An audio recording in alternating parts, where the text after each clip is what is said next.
or, and feel free to pause the video and look all this up. I have some links in the description if you want to follow along as I'm going. So the Unborn Victims of Violence Act of 2004 is a law to protect unborn children from assault and murder. As the law states, in this section the term unborn child means a child in utero, and the term child in utero, or child who is in utero, means a member of the species Homo sapiens at any stage of development who is carried in the womb. A zygote is one of these any stages of development for a Homo sapiens, so we know that a zygote, according to this section of the law, falls into the category of an unborn child, which is still a child, and more specifically, a human child. Let's continue. Whoever engages in conduct that causes the death of or bodily injury to a child who is in utero at the time the conduct takes place is guilty of a separate offense under this section.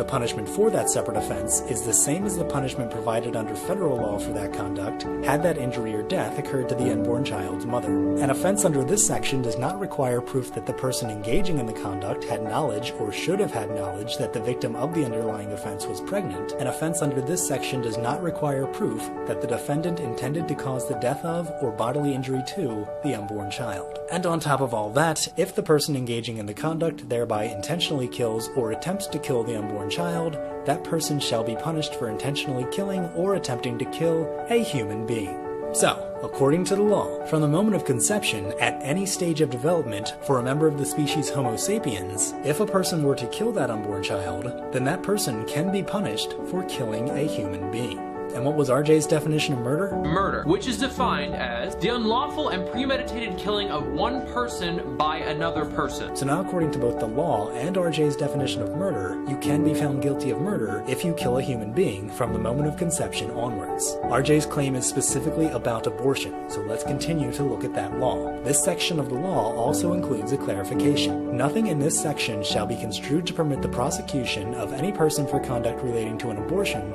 for which the consent of the pregnant woman or person authorized by law to act on her behalf has been obtained, or for which such consent is implied by law. Nothing in this section shall be construed to permit the prosecution of any person for any medical treatment of the pregnant woman or her unborn child, or nothing in this section shall be construed to permit the prosecution of any woman with respect to her unborn child. So these are three specific groups that are exempt from prosecution with this section of the law. But we already know from the law and from RJ's definition of murder that killing a child at any stage of development is murder. So what is this special section telling us? Is it saying that these three groups have not committed murder? Or is it simply saying that this section shall not be construed to permit the prosecution of these three groups? It's saying that if a mother has an abortion, they can't be prosecuted with this section of the law. It's not saying that the abortion isn't a murder. According to RJ's definition and the law, a murder does take place with every single abortion. This section of the law is just saying that the mother cannot be prosecuted under this section of the law. Just because someone isn't prosecuted for something doesn't mean that they didn't do that something.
lot of people want intact parts these days because they're looking for specific nodes. Maybe testing. I was like, wow, I didn't even know. Good for them. Yesterday was the first time she said people wanted lungs. And then, like I said, always as many intact livers as possible. People just want livers. Some people want lower extremities too, which that's simple. I mean, that's easy. I don't know what they're doing with it. I guess they want muscle. Yeah, a dime a dozen.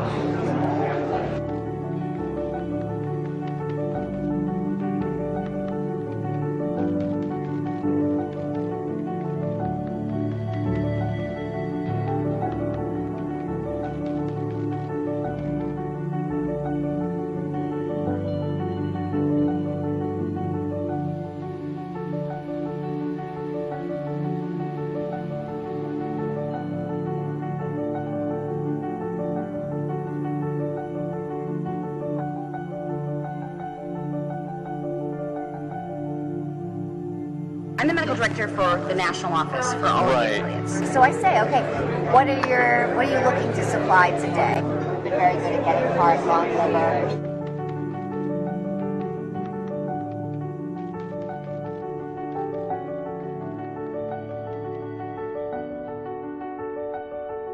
Every provider has had patients who want to donate their tissue, and they absolutely want to accommodate them. They just want to do it in a way that is not perceived as this clinic is selling tissue, this clinic is making money off of this. Okay, so when you are or the affiliate is determining what that is monetary, yes, so that it doesn't raise any question of this is what it's about, this is the thing. What price range would you? You know, I'm going to throw a number out. I would say it's probably anywhere from $30 to $100, depending on the facility and what's involved. The $30 to $100 price, that's per specimen that we're talking about, right? Yeah. Yes. The $30 to $100 price, that's per specimen that we're talking about, right? Yeah. Yes. How much of a difference can that actually make if you know what's expected or what we need versus? It makes a huge difference. I'd say a lot of people want liver, and for that reason, most providers will do this case under ultrasound guidance, so they'll know where they're putting their forceps. Then a rate-limiting step of the procedure is calvarium. Calvarium, the head is basically the biggest part. Most of the other stuff can come out intact. Right. It's very rare to have a patient that doesn't have enough dilation to evacuate all the other to bring the body cavity out, intact and all that. So then you're just kind of cognizant of where you put your brassicas. You try to intentionally go above and below the thorax so that, we've been very good at getting heart, lung, liver, because we know that, so I'm not going to crush that part. I'm going to basically crush below, I'm going to crush above, and I'm going to see that get out intact. And with the calvarium,